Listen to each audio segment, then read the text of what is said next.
എഴുത്തുകാർ, ആക്ടിവിസ്റ്റുകൾ തുടങ്ങി പ്രശസ്തരായ അതിഥികളാണ് സമ്മേളനത്തിന്റെ ഭാഗമാകുന്നത്. സമ്മേളനം മുഖ്യമന്ത്രി പിണറായി വിജയൻ ഉദ്ഘാടനം ചെയ്തു. രാജ്യത്ത് ന്യൂനപക്ഷങ്ങൾക്കെതിരായ അതിക്രമങ്ങൾ തടയുന്നതിൽ കേന്ദ്ര സർക്കാർ പരാജയപ്പെട്ടെന്ന് മുഖ്യമന്ത്രി ഉദ്ഘാടന പ്രസംഗത്തിൽ പറഞ്ഞു. സംഘപരിവാറിന്റെ ന്യൂനപക്ഷ വിരുദ്ധത ചിലർ കാണുന്നത് മുസ്ലിം ജനവിഭാഗങ്ങളെ മാത്രമേ ബാധിക്കൂ എന്നാണ്. എന്നാൽ BJP ഭരിക്കുന്ന സംസ്ഥാനങ്ങളിൽ മതപരിവർത്തന നിരോധന നിയമങ്ങൾ പാസാക്കി ക്രിസ്ത്യൻ ന്യൂനപക്ഷത്തിനെതിരായ കടന്നാക്രമണം അവർ കടുപ്പിക്കുകയാണ് എന്നതാണ് വസ്തുത. Advocate Haris Beeran MP, KK Ramachandran MLA, SYS സംസ്ഥാന general secretary doctor KP Abdul Hakeem Azhari Kanthapuram തുടങ്ങിയവർ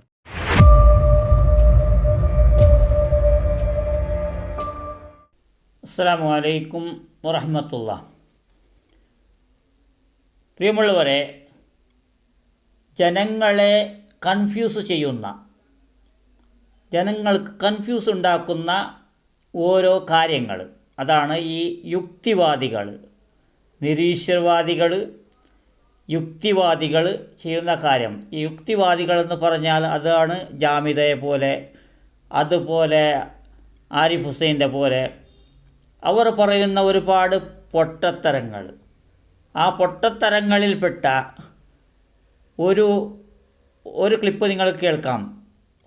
ഉസ്താദിൻ്റെ ഒരു ട്രോളാണ്, നല്ല ഒരു കാര്യമാണ്. അദ്ദേഹം ഇതുപോലെയുള്ളത് ചെയ്യുമ്പോഴാണ് നമുക്ക് ഇഷ്ടമാകുന്നത്. പറഞ്ഞാൽ ജനങ്ങളെ തെറ്റിദ്ധരിപ്പിക്കുന്ന ഒരുപാട് വിഷജന്തുക്കളെ ഇതുപോലെ അവരെ ഒതുക്കി അമർത്തണം. ഇൻഷാ അല്ലാഹ് കണ്ടോളൂ.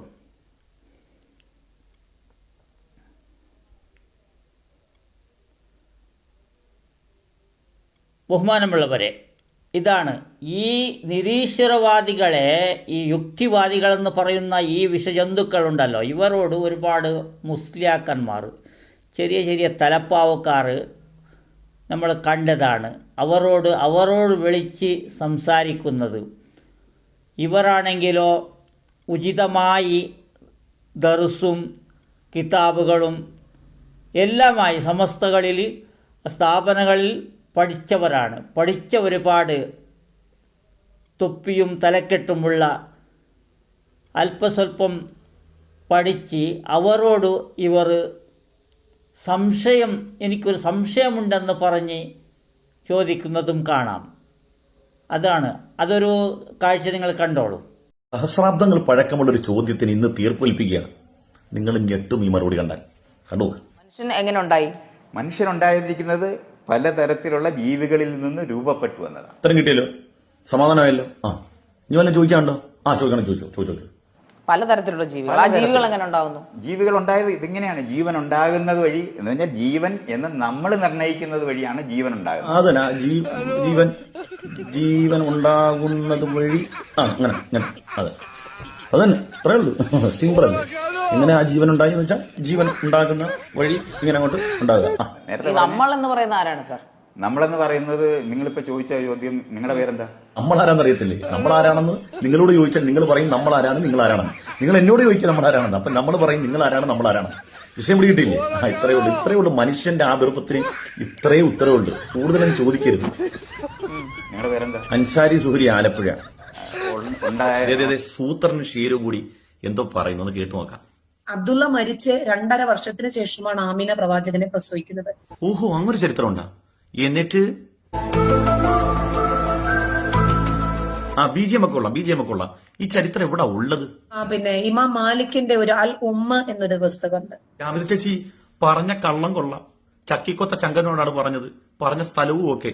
പക്ഷെ ഇത്തരം കാര്യങ്ങൾ പറയുമ്പോൾ പ്രൈവറ്റ് ആക്കി പറയണ്ടേ? ഇതിപ്പോ എന്താ സംഭവിച്ചത്? ഇമാം ഷാഫി തങ്ങളുടെ കിതാബാണ് അൽ ഉമ്മ എന്നുള്ളത്. ഇമാം മാലിക് തങ്ങളുടെ കിതാബല്ല. അതാകട്ടെ ഫിഖിന്റെ കിതാബാണ്. അവിടെ ആമിനാബിയുടെ അബ്ദുള്ളയുടെയൊക്കെ ചരിത്രം പറയുന്ന കിതാബല്ല. നുണ പറയുമ്പോ നേരത്തെ തന്നെ എഴുതി വെച്ചിട്ട് പറയണ്ടേ? ആ സ്ക്രിപ്റ്റിനെ കുറിച്ച് ആരോടെങ്കിലും ചോദിക്കണ്ടേ? ഇതിനേക്കാൾ വലിയ ഗതികെട്ടവൻ ഈ ലോകത്ത് വല്ലതും ഉണ്ടോ? അവനവിടെ BGM വിട്ട് ഇരിക്കുകയാണ്. ആരിഫ് എന്ത് ചെയ്യാനാണ്? പണിപാട്. ഇതാണ് സഹോദരന്മാരെ, ഇവർക്ക് ഉചിതമായി പഠിപ്പിക്കാൻ വേണ്ടി, അവർക്ക് നമ്മുടെ ദീനിൻ്റെ കാര്യം പഠിച്ചവർ നന്നാകാൻ വേണ്ടി, അതുപോലെ അത് കാരണമായി അവർ ജോലി ചെയ്യാൻ വേണ്ടി, കൂടാതെ ജനങ്ങൾക്ക് അറിവ് നൽകാൻ വേണ്ടി, കുട്ടികൾക്ക് പഠിപ്പിക്കാൻ വേണ്ടി, പള്ളികളിൽ ഇമാമത്തായി നിൽക്കാൻ വേണ്ടി, കുത്തുബ ഓതാൻ വേണ്ടി, എല്ലാത്തിനും വേണ്ടിയാണ് ജനങ്ങൾ, പാവപ്പെട്ടവരും അതുപോലെ പണക്കാരും അവരവരുടെ കഴിവ് അനുസരിച്ച് ഇത്തരം സ്ഥാപനങ്ങൾക്ക് സഹായിക്കുന്നു. അവിടെ പകുതി പഠിച്ചുകൊണ്ടിരിക്കുമ്പോഴോ അവർക്കും ഒരു സംശയം, അവരുടെ തലൻ്റെ അകത്തും അവരുടെ എല്ലാ സ്ഥലത്തും കിതാബുകളുടെ കെട്ടുകളാണ്. നമ്മളെ പോലെയല്ല, നമ്മൾ വെറും മദ്രസ പഠിച്ചവരാണ്. എങ്കിലും അള്ളാഹുവിലേക്ക് എല്ലാം അർപ്പിക്കാനാണ് നമുക്ക് ഇഷ്ടമുള്ളതും അള്ളാഹുവിൽ നിന്ന് ഓരോ ദിവസങ്ങളിൽ കിട്ടുന്ന ആ ഒരു ഫലങ്ങൾ അള്ളാഹു തആല നമ്മളെ ഓരോ സന്ദർഭങ്ങളിൽ കാത്ത് രക്ഷിക്കുന്ന ഓരോ ചിത്രണങ്ങളും എത്ര ഒരു മധുരമാണ്. നമ്മളൊന്ന് പഠിക്കാത്തവരാണെങ്കിൽ പോലും നമുക്ക് എത്ര ഒരു അള്ളാഹുവിനോട് ഹുബ്ബ് തോന്നുന്നുണ്ട്. അതുപോലെ നബി സല്ലല്ലാഹു അലൈഹി വസല്ലമ തങ്ങളുടെ കാര്യങ്ങൾ പറയുമ്പോഴും അതുപോലെ എല്ലാ സമയത്തും അവിടത്തേക്ക് സ്വലാത്ത് അർപ്പിക്കുകയും പറഞ്ഞുകൊണ്ടിരിക്കുകയും ദിക്റും തസ്ബീഹും ചെയ്യുകയും എല്ലാം ചെയ്യുന്ന നമുക്കും ഈ തലക്കെട്ടുള്ളവർക്കും എന്താണ് വ്യത്യാസം? എന്താണ് ഇവർ ചെയ്യുന്നത്? ഇത്ര സംശയങ്ങൾക്ക് ഇവർക്ക് എന്തുകൊണ്ടാണ് വരുന്നത്?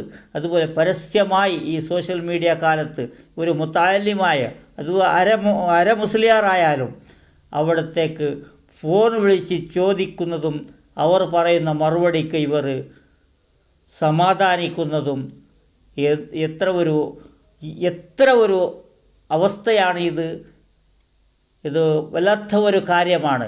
ഇത്രയും ഇവർക്ക് എല്ലാ രീതിയിലുള്ള സഹകരണവും സഹകരിച്ച് ഇവർക്ക് പഠിച്ചുകൊണ്ടിരിക്കുന്ന അതല്ലെങ്കിൽ പഠിത്തം പകുതി നിർത്തിയവരാണെങ്കിലും ഇവർക്ക് ബോധം വന്നിട്ടില്ല എന്നുണ്ടെങ്കിൽ എന്താണ് ഇതിനുള്ള